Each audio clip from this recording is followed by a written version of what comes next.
Oi pessoas, tudo bom? Eu sou a Larissa e esse é o primeiro vídeo do meu canal. Então eu resolvi gravar a tag Me Conhecendo Melhor. São 15 perguntas e vamos lá. Primeira pergunta: qual o seu nome?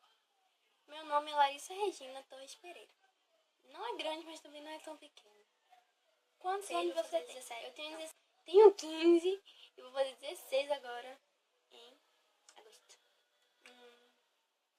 Qual a sua profissão? Estuda? Eu não trabalho, eu só estudo, eu tô cursando o ensino médio.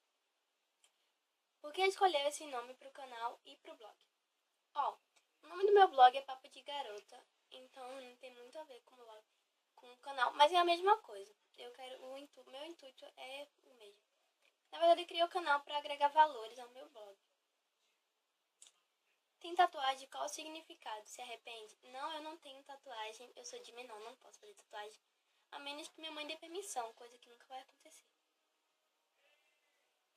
Você tem irmãos? Eu tenho 2 irmãos.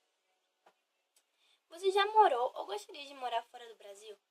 Eu nunca morei fora do Brasil, infelizmente, mas eu gostaria sim. Por que decidiu criar o seu canal e o blog?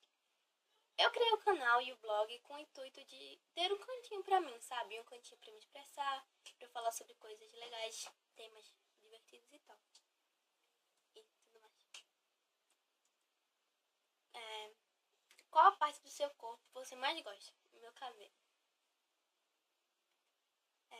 Qual o seu pior defeito? Eu acho que o meu defeito é ser chato. Qual a sua melhor qualidade? Eu acho que a minha melhor qualidade...